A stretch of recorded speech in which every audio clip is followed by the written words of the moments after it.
दिन एक एक लीटर पेट्रोल के लिए आवाम मारे मारे फिरते रहे। मोटरसाइकिलें और गाड़ियां बंद होती रहीं। पेट्रोल ना होने की बायस एम्बुलेंसों को भी बंदिश के वाकयात का सामना करना पड़ा, क्योंकि कराची से पेशावर तक पेट्रोल पंप्स बंद पड़े हैं। पेट्रोलियम डीलर्स अपना मुनाफा बढ़ाने के लिए मुल्क गिर हड़ताल पर है और गिनती के जो चंद पेट्रोल पंप्स खुले हैं वहां शहरियों की लंबी लंबी कतारें लगी हुई हैं। घंटों के इंतजार के बाद भी इंतहाई कम मिकदार में पेट्रोल दिया जा रहा है। गाड़ियां बंद होती रहीं, बंद एम्बुलेंसों में लोग तड़पते रहे, लेकिन पेट्रोल न मिल सका।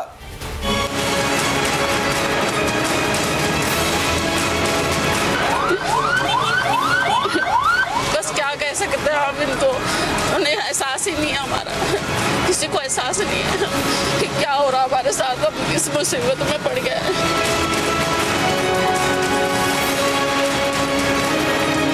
बहुत मसला बना हुआ हमारे लिए, खुदा के लिए इनको तरस करें, गरीबों पर तरस करें। आवाम का क्या कसूर है, आप ये बताएं ना, आवाम किधर जाए? आवाम का क्या कसूर है सर, आवाम तो पिस रही है। तो डलवाया बड़ी मुश्किल से, घूमते घामते पूरा कराची घूमते घामते अभी डलवाया है।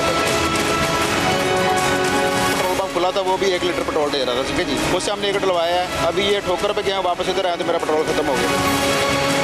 इन अज़ियतनाक मनाजिर के जिम्मेदार पेट्रोलियम डीलर्स एसोसिएशन है, जिनका मुतालबा है कि हुकूमत उनके मुनाफे का मार्जिन 6% तक करे, लेकिन हुकूमत इस मुतालबे को नाजायज करार दे रही है। वज़ीर तवलाई हम्माद अजहर का कहना है कि पेट्रोल पंप्स की हड़ताल की आड़ में कुछ ग्रुप्स 9 रुपए का इजाफा करवाना चाहते हैं, लेकिन चंद कंपनियों को नवाजने के लिए 9 रुपए का इजाफा नहीं किया जा सकता।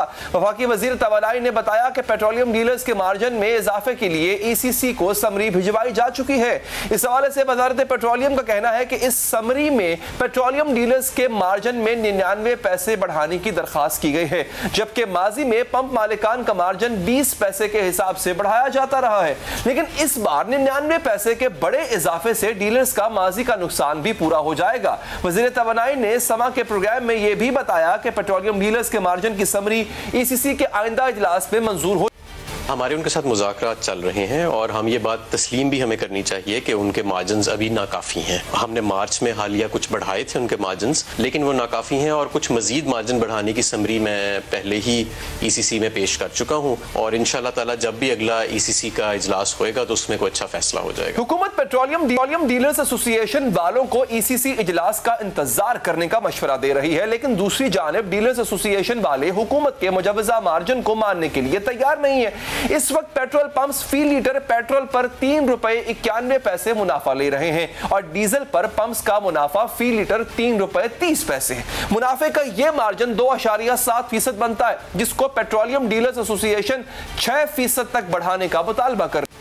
हमारा डीलर कमीशन जो है वो बहुत कम है और वो हमने 6% इनसे डिमांड किया है। स्ट्राइक की कॉल तब तक रहेगी कि जब तक कि हमारा मार्जिन अप्रूव नहीं हो जाता। नाज़रीन, जिस दिन से पहले 5 नवंबर को भी पेट्रोल पंप की बंदिश की कॉल दी गई थी, लेकिन इस वक्त हुकूमत ने पंप मालिकान को मुनाफे में इजाफे की यकीन दहानी करवाकर सूरत हाल को कंट्रोल कर लिया था, लेकिन फिर इन 20 दिनों में पंप्स मालिकान के मुतालबे पर कुछ नहीं किया गया और अब डीलर्स एसोसिएशन हुकूमत की बात तक सुनने के लिए तैयार नहीं।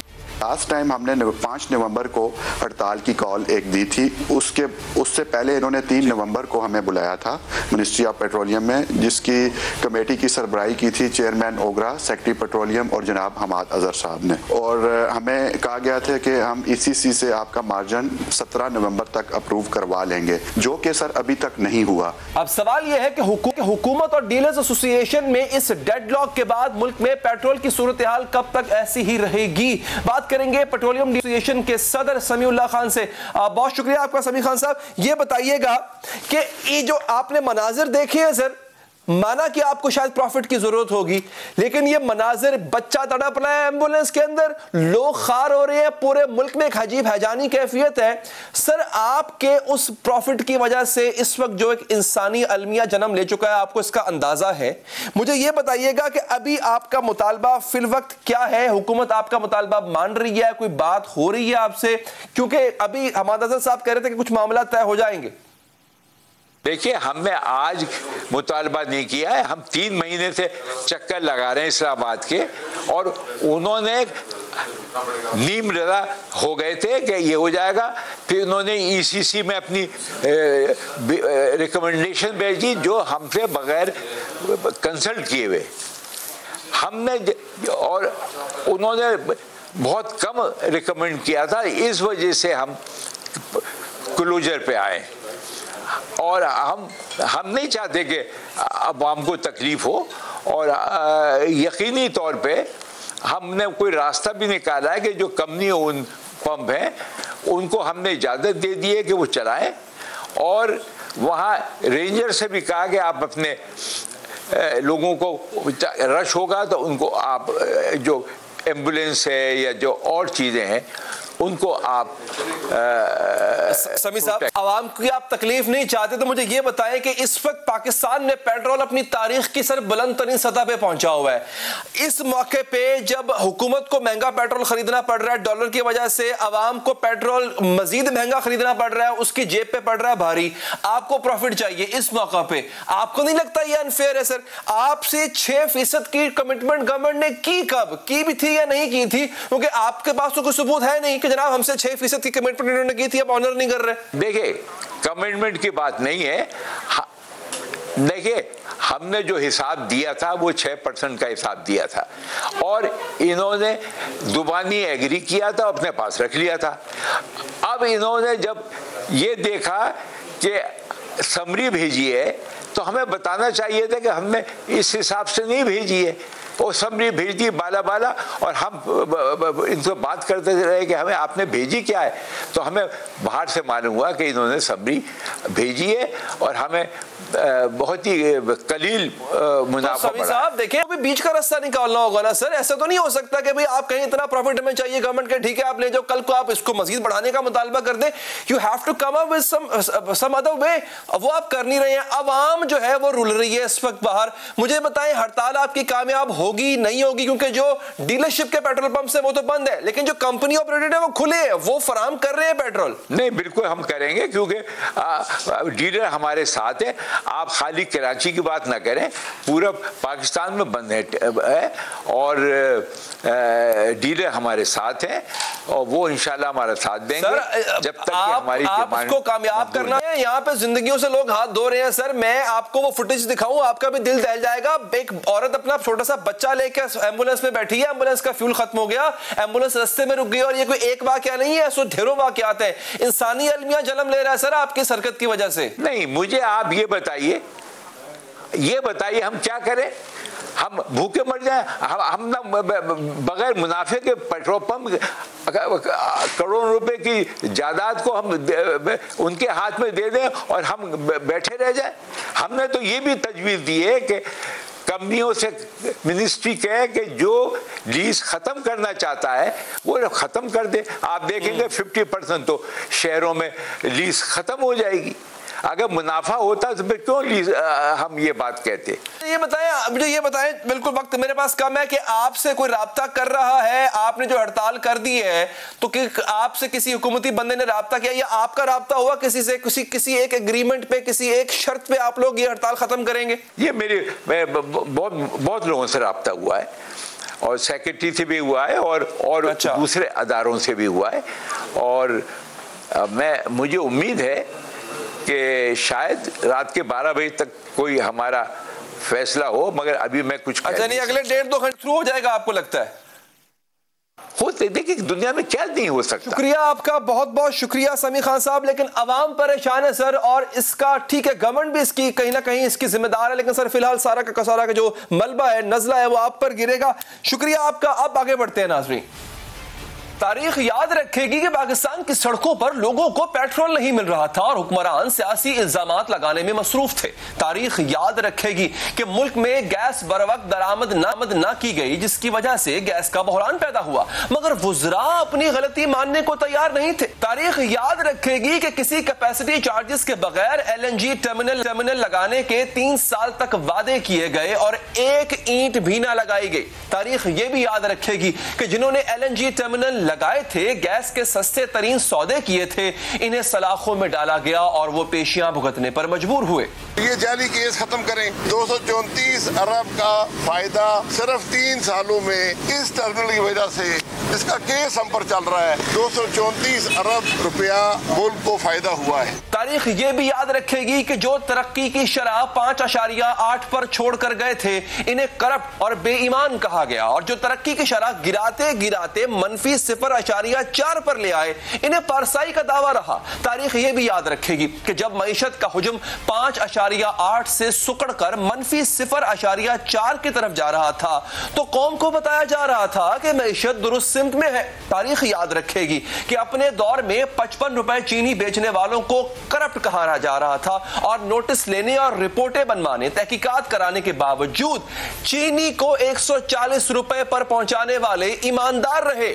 तारीख ये भी याद रखेगी कि तहरीके इंसाफ कहलाने वाली जमात तहरीके इल्जाम बनकर रह गई, हर मसले का जिम्मेदार गुज़िश्ता हुकूमतों को ठहराती रही, यहां तक कि टमाटर महंगे होने को भी गुज़िश्ता हुकूमत की गलती कहा।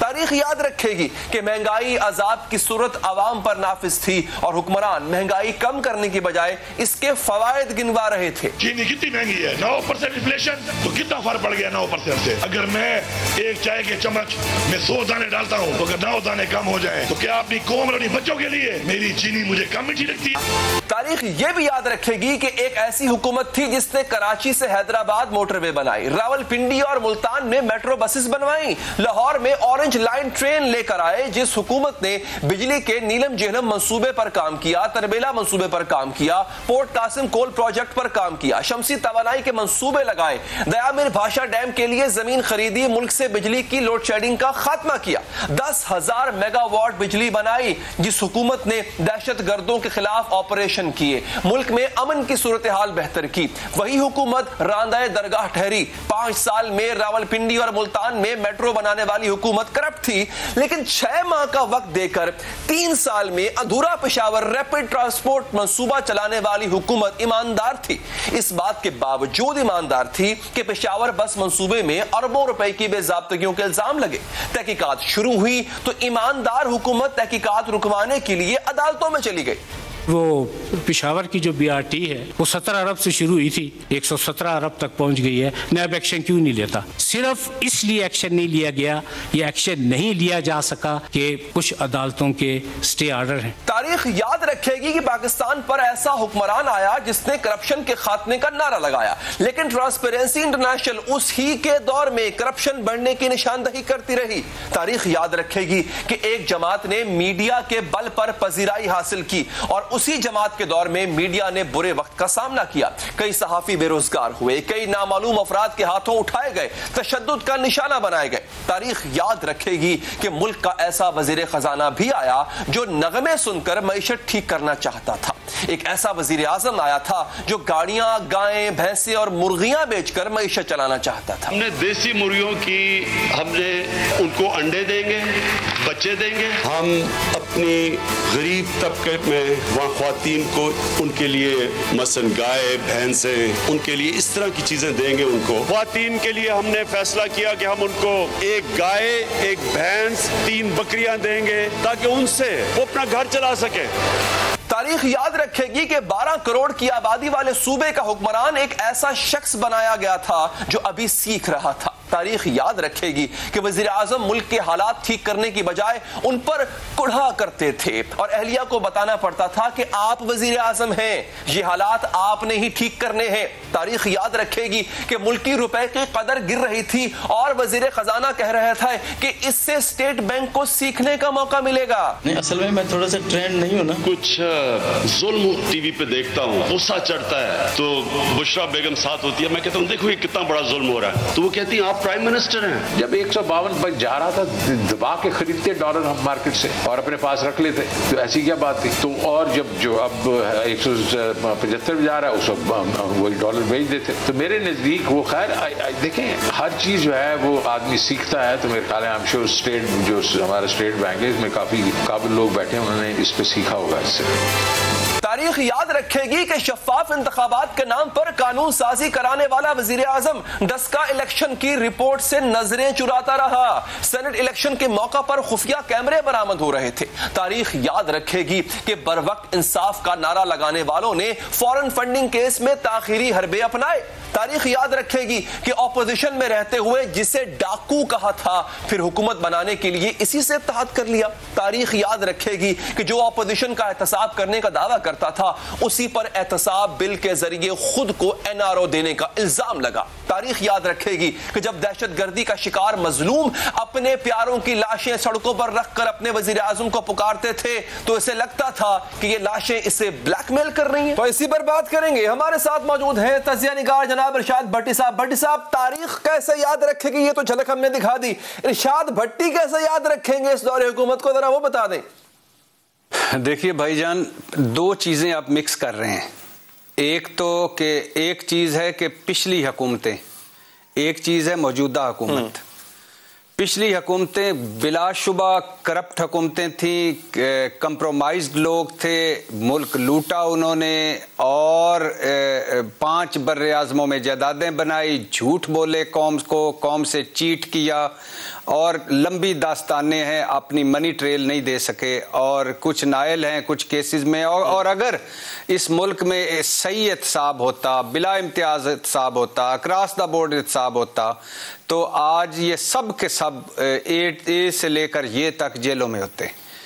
लेकिन दूसरी जो है वो बदकिस्मती ये है कि जब ईमानदार आदमी आते हैं तो 3-4 चीज़ें हम जिस पे अक्सर बात करते हैं कि 22 साल जद्दोजहद के बाद आए तो पता चला होमवर्क ही नहीं था, 22 साल जद्दोजहद के बाद आए तो पता चला कि टीम ही नहीं थी, 22 साल जद्दोजहद के बाद आए तो पता चला कि right people for right job लगाना ही इनको आता ही नहीं था, 22 साल स्ट्रगल के बाद आए तो पता चला कि तजर्बा ही नहीं था और 22 साल जद्दोजहद के बाद आए तो पता चला कि ये इक़्तिदार के इतने भूखे थे कि इन्होंने यू टर्न को अजीम हिकमत अमली करार दे दिया और हर बात पे ब्लैकमेल हुए, हर बात पे इन्होंने दूसरों की मानी, मगर तब मानी जब पानी सर से गुजर गया।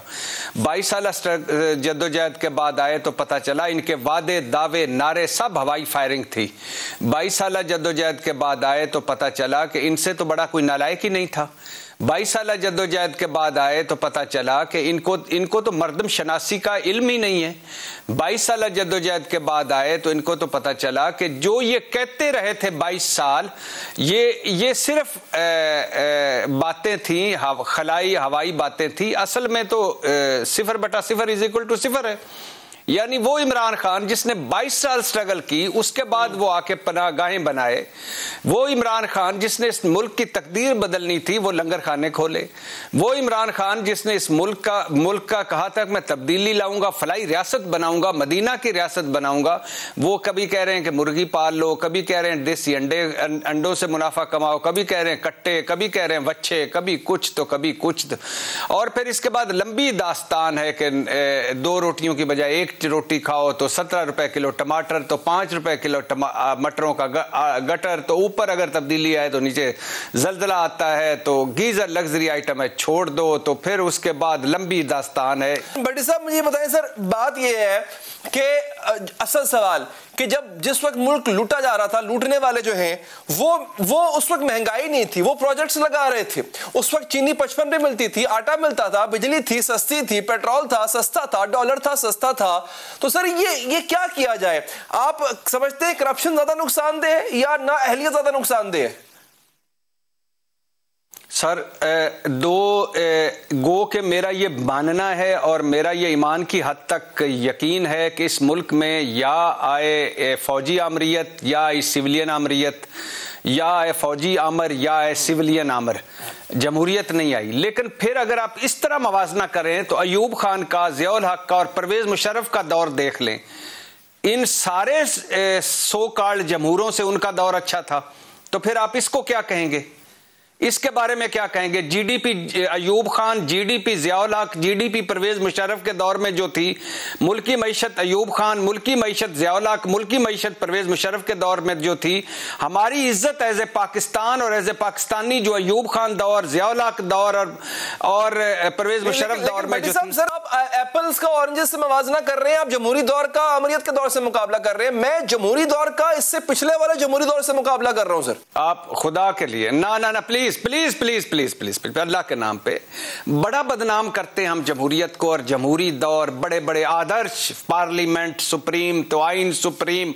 खुदा के लिए उस मुल्क में आइन सुप्रीम हो सकता है जिस मुल्क में जिस तकरीब में चीफ जस्टिस हो उसी तकरीब में इश्तिहारी हो, वो भी आके तकरीर करे मुजरम।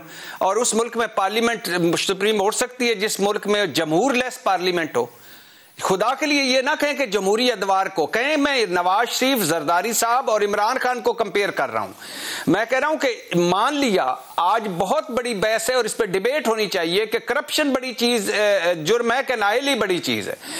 Mismanagement, bad governance, bad performance, ये है इमरान खान का सबसे बड़ा अलमिया।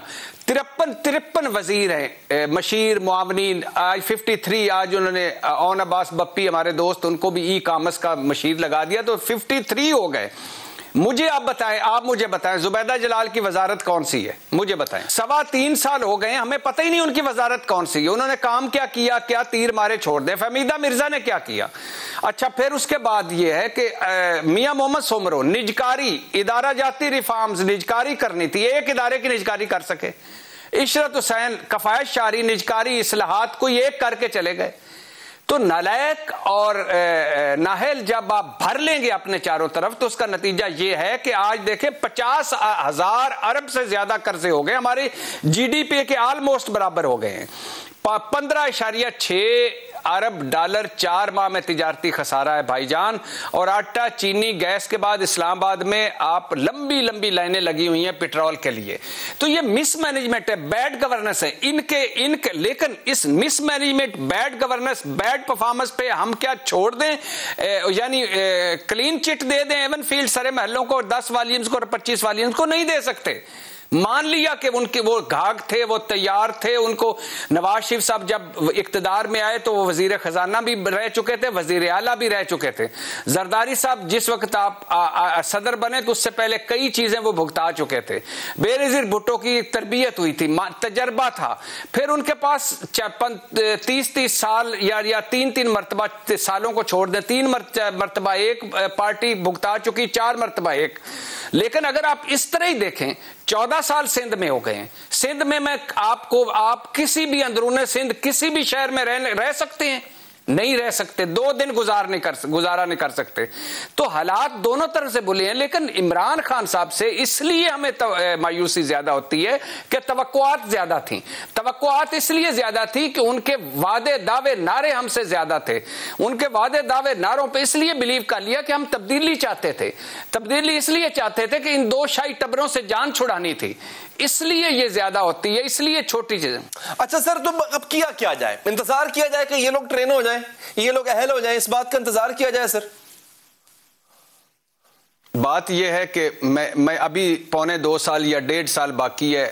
अल्लाह करे कि ये कोई ऐसी हवा चले कि ये इस आवाम को महंगाई, बेरोजगारी, गुर्बत से निजात दिला दें। बिलीव में, खुदा की कसम अली हैदर, मुझे तजर्बा हुआ है कई मरतबा थाने कचहरियों का जाने का, यानी किसी न किसी हवाले से वहाँ जाने का, सरकारी अस्पतालों में जाने का, सरकारी महकमों में जाने का, यूटिलिटी स्टोरों पर जाने का।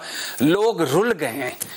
अब ये तब्दीली बस छूट चुकी है भाईजान, ट्रेन चल चुकी है, स्टेशन छोड़ चुकी है। मुश्किल है अब बहुत। मेरी फिर भी दुआ है इमरान खान साहब के साथ, क्योंकि ये इस मुल्क में तभी उन 2 पार्टियों पे चेक होगा जब एक तीसरी पार्टी का वजूद होगा। ये 5 साल में इमरान खान साहब ने इमरान खान की जड़ें काटी हैं, तब्दीली ने तब्दीली को मिटाया है।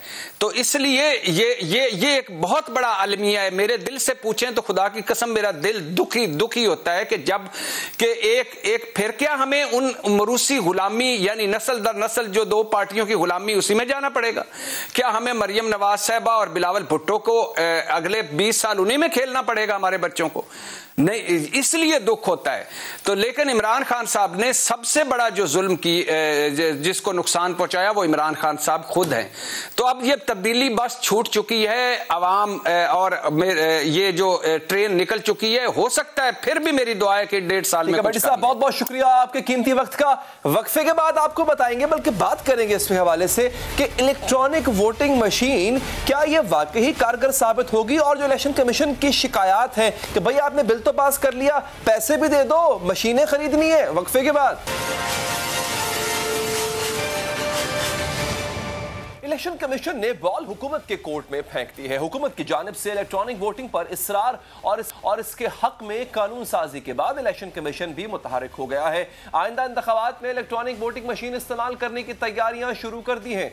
इलेक्शन में जदीद टेक्नोलॉजी इस्तेमाल करने के लिए इलेक्शन कमीशन ने हुकूमत को खत लिखकर फंडिंग मांग ली है।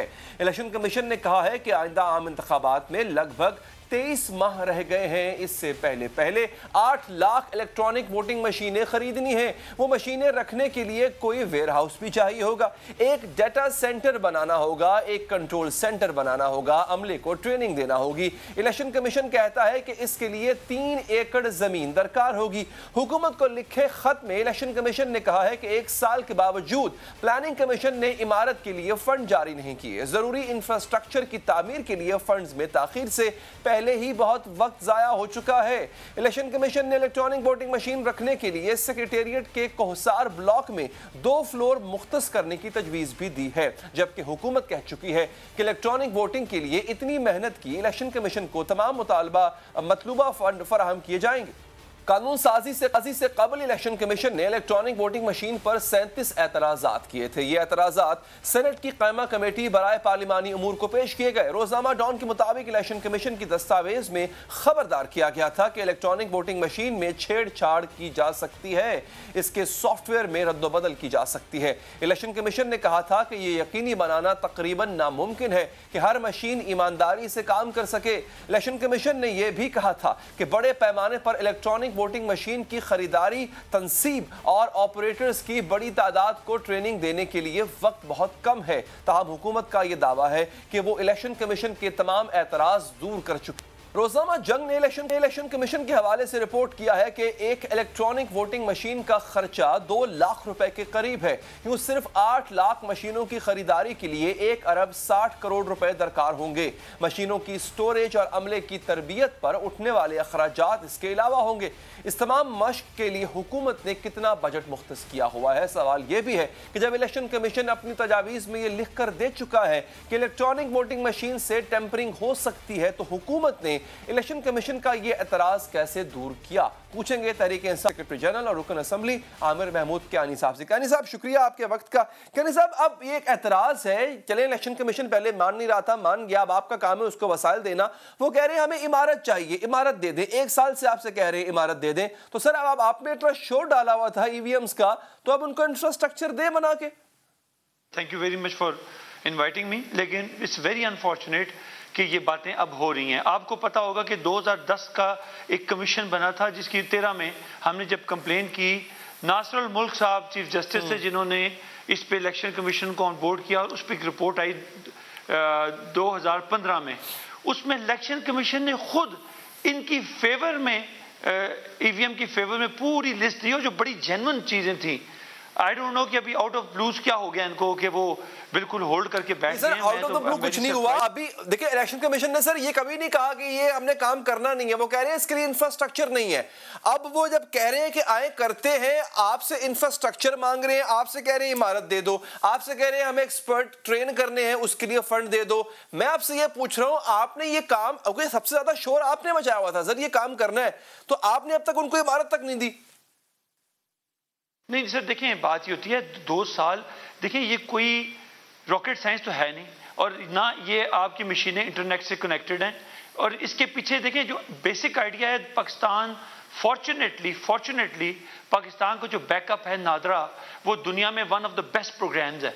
बेसिक इसके पीछे तो जो आपका हमेशा इलेक्शन होते हैं उसके पीछे बेसिकली नादरा का डेटाबेस होता है। और ये जो कह रहे हैं ना लोग दिए जाएं, ये अभी इलेक्शंस में तकरीबन 2.25 साल पड़े हुए हैं और इंशाल्लाह ताला ये कोई ऑपरेशनल मुश्किल भी नहीं। और ये कह रहे हैं जी कि स्टोर्स रखने के लिए जगह, ये देखिए डब्बे रखे जा रहे हैं और डब्बे एक एक बूथ में और एक एक पोलिंग स्टेशन में सैकड़ों में होते हैं। हमें नहीं पता, हम इलेक्शन लड़ के आए हैं, 3 दफा मैं इलेक्शन लड़ चुका हूँ, सब कुछ अवेलेबल होता है। तो प्रॉब्लम इज सबसे इंपॉर्टेंट चीज जो यहाँ पे है वो है intention, want to do it और you don't want to do it. अब बात यह है गवर्नमेंट जब प्लज करती है तो गवर्नमेंट फाइनेंशियल चीजों को की कमिटमेंट होती है, government is willing to give the finances. और प्लस बेसिक चीज तो मैंने आप गुजारिश की कि नादरा होता है वो पीछे देश देर। देखिए कहनी साहब, मसला इंटेंशन का नहीं है। अब वो आपने बिल बना पास कर दिया, आपने कानून बना दिया, उनको उस पर अमल करना है, चाहे इंटेंशन हो चाहे ना हो। वो कह रहे हैं आप हमें सामान दें। आप नादरा की बात करें सर, ये अभी डॉन की स्टोरी है, FI इन्वेस्टिगेट कर रही है, नादरा का डाटा जो है वो कॉम्प्रोमाइज हो गया। ये तो हालत है सर यहाँ पे। फर्ज करे खुदा ना खास्ता अगर सर ये सारे का सारा कुछ ना कॉम्प्रोमाइज नहीं होता, कुछ हिस्सा भी कॉम्प्रोमाइज हो जाता है, कितना बड़ा सियासी इंतशार फैलेगा सर। सिंपल सी बात है, आपने उनको जो इंफ्रास्ट्रक्चर देना है वो आपने अभी तक नहीं दिया। देखें इलेक्शन कमीशन ने ये दरख्वास्त 2 दिन पहले दी है और 2 दिन में आप भी जानते हैं हम भी जानते हैं जब 2 साल पड़े हों तो 2 दिन में चीजें अब एक तरीकाकार, एक प्रोसीजर है। वो प्रोसीजर को बिल्डिंग्स पड़ी हुई हैं, बिल्डिंग्स खाली भी पड़ी हुई हैं, वो एलोकेट भी होंगे। हम उनसे ज्यादा जल्दी में हम चाहते हैं कि हो जो 70 साल का रोना है वो खत्म हो। जो हम पार्टियां सारी हर बार एक दूसरे पे इल्जाम लगाती हैं वो रोना खत्म हो जाए। Buildings are there, finances are there, database is there. I think they should move on इंशाल्लाह। उनकी एप्लीकेशन देखें, उन्होंने कागज भी दिया, हमने सॉलिड चीज फिजिकल देनी है, वो इंशाल्लाह as soon as possible. We have the facility, we have the finances, हम इनको ऑन ग्राउंड चीजें इंशाल्लाह देंगे। सर 8 लाख इलेक्ट्रॉनिक मशीनें चाहिए, EVM चाहिए आपको। सर ये बताएं कि इन 8 लाख की प्रोक्योरमेंट के पैसे आपके पास हैं, कितने अरब रुपए बनते हैं, कितना खर्चा आएगा? देखें जो मैंने सुना है और जो मेरे नॉलेज में है वो तकरीबन जो इलेक्शन कमीशन वैसे इलेक्शन जो लड़वाती है उसमें अरबों पे खर्च होते हैं।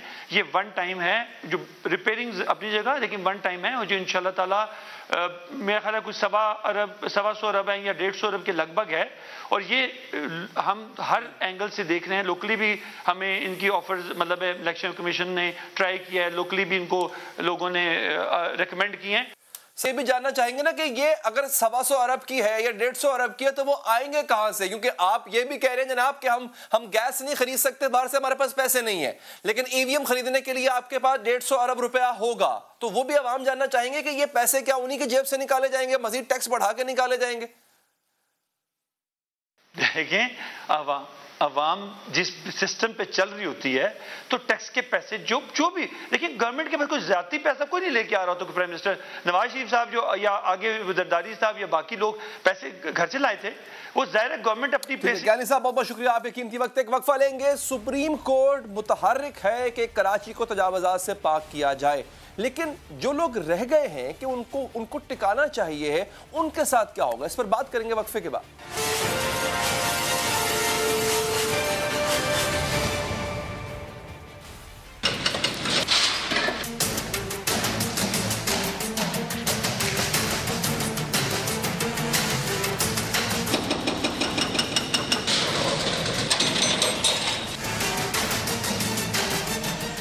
सुप्रीम कोर्ट कराची में तजावुज़ात और कब्जा माफिया के खात्मे के लिए भरपूर कोशिशें कर रही है। आज भी सुप्रीम कोर्ट कराची रजिस्ट्री में तजावुज़ात के हवाले से कई केसेस की समाअत हुई, जिसमें कराची का नस्ला टावर का इन्हदाम भी ज़ेरे समाअत आया। सुप्रीम कोर्ट कराची रजिस्ट्री में नस्ला टावर और तिजौरी हाइट्स गिराने के हवाले से कमिश्नर कराची ने रिपोर्ट्स जमा करवाई थी, जिनको अदालत ने मुस्तरद कर दिया है। सुप्रीम कोर्ट ने कमिश्नर कराची की रिपोर्ट मुस्तरद करते हुए नस्ला टावर फौरी मस्मार करके मलबा साफ करने का हुक्म दिया है।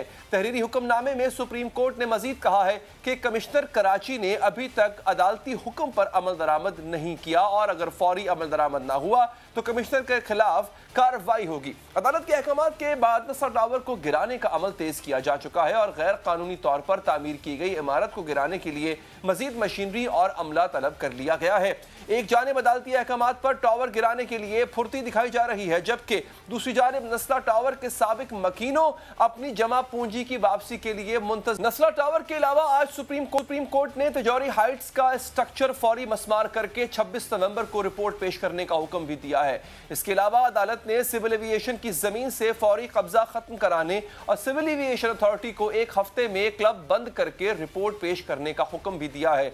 इसके अलावा सिंध की सरकारी जमीनों के केसेस की भी समाअत हुई। समाअत के दौरान अदालत की जानिब से सख्त रिमार्क्स भी सामने आए। सिंध में जमीनों का रिकॉर्ड कंप्यूटराइज्ड करने से मुतालिक केस में senior member board of revenue अदालत में पेश हुए। अदालत ने सीनियर बोर्ड ऑफ रेवेन्यू की पेश करदा रिपोर्ट को गैर तसल्ली बख्श करार दे दिया। चीफ जस्टिस ने सीनियर मेंबर पर बरहमी का इजहार करते हुए कहा कि आप हमें कहानियां सुना रहे हैं, आप मुंशी या बाबू नहीं हो। जस्टिस गुलजार अहमद ने कहा कि सिंध की आधी से ज्यादा जमीनों पर कब्जे हैं, आप कोनों से तस्वीर लेकर आ गए हैं, ये लॉलीपॉप आपके अफसरान आपको देते होंगे, हमें मत दे। अदालत का कहना था कि सारा कराची इंक्रोचमेंट है, इंक्रोच्ड है, आपके 9 केस लगे हुए हैं। चीफ जस्टिस पाकिस्तान ने कहा कि आधे कराची पर कब्जा है, कुरंगी चले जाएं, ये सब आपके रेवेन्यू वालों ने बनाया हुआ है। यूनिवर्सिटी रोड पर देखें जाली दस्तावेजात पर कितनी कितनी मंजिला इमारतें बनी हुई हैं। Super highway, national highway, Malir university road पर इमारतें बनी हुई हैं। एयरपोर्ट के पास जमीन नजर नहीं आती। आपको अदालत की बरहमी पर सीनियर मेंबर ने कहा कि हम नोटिस लेते हैं। इस पर चीफ जस्टिस का कहना था कि हम नोटिस लेते हैं, आप नहीं। चीफ जस्टिस पाकिस्तान ने कहा कि अदालत सरकारी जमीन, पार्क्स और रफाही प्लॉट से कब्जा खत्म कराने का हुक्म देती रही है। Senior member board of revenue अदालती अहकामात पर सख्ती से अमल दरामद कराएं, सरकारी जमीनों पर कब्जा खत्म कराकर 1 माह में रिपोर्ट दें। तजावुजात और कब्जा माफिया के अलावा थर में ग़ज़ाई क़िल्लत से बच्चों की हलाकत के केस की भी समाअत हुई। समाअत के दौरान चीफ जस्टिस गुलजार अहमद ने बरहमी का इज़हार करते हुए रिमार्क्स दिए कि सब सरकारी अफसरान थर पार करके सरकारी अस्पताल में इलाज करवाएं। यहाँ से चंद घंटों का रास्ता है, जिसकी किस्मत में होगा बच जाएगा। हम सबका ऑर्डर कर देंगे कि तमाम सेक्रेटरीज वहाँ इलाज कराएं।